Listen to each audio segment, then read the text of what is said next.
The script, the architecture of the pivot.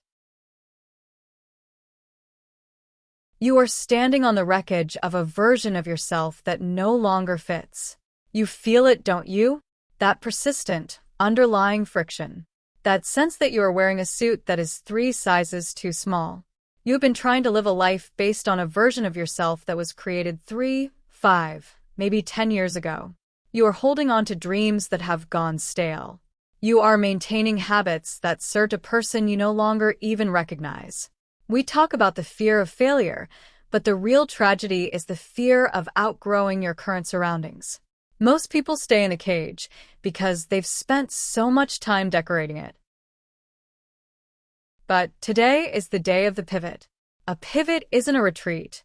It's not an admission that you were wrong. It is an evolution.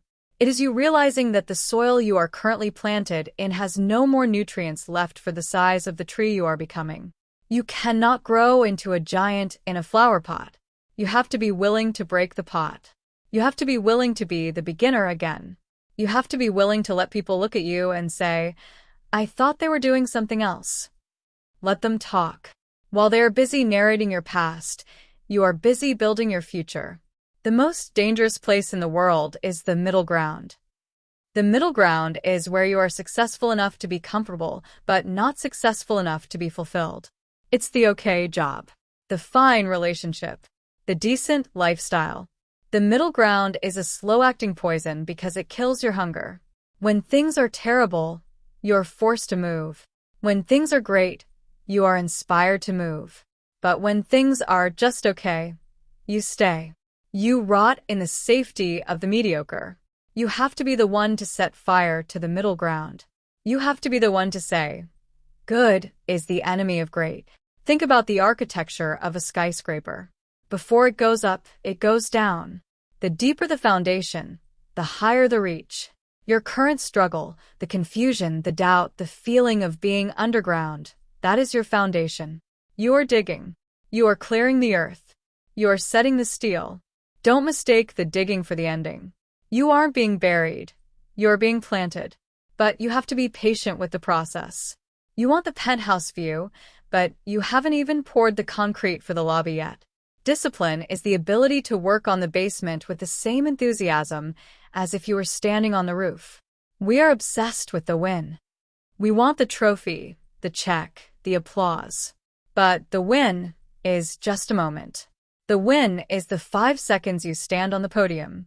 The work is the 10,000 hours you spent in the dark.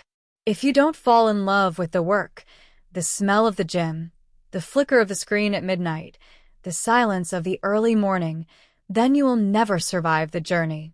You have to become a person who finds joy in the effort itself. You have to reach a point where the results are secondary to the person you are becoming while you chase them. Stop looking for validation from people who haven't even started their own journey. Why are you asking a person who has never left their hometown for advice on how to see the world? Why are you asking a person who has never taken a risk for advice on how to build a business?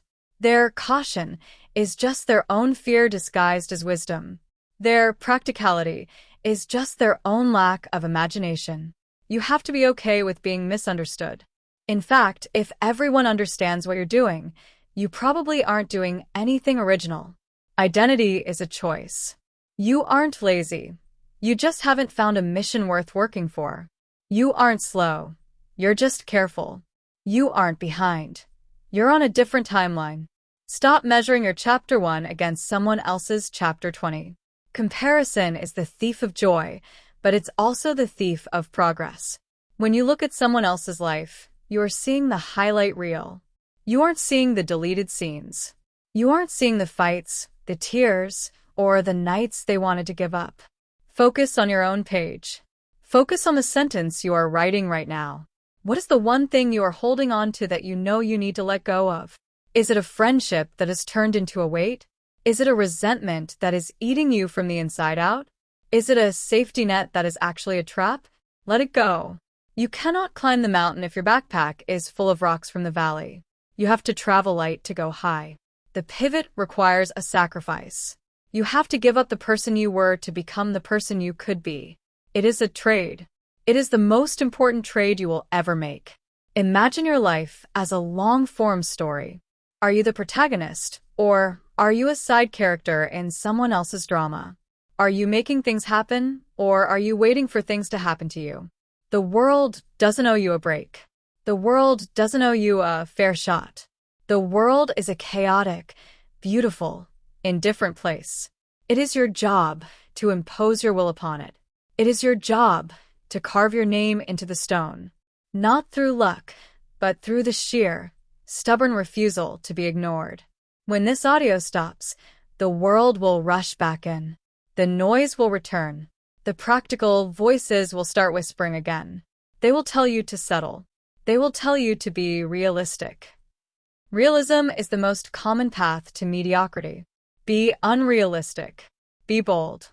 Be the person who does the things that others say can't be done.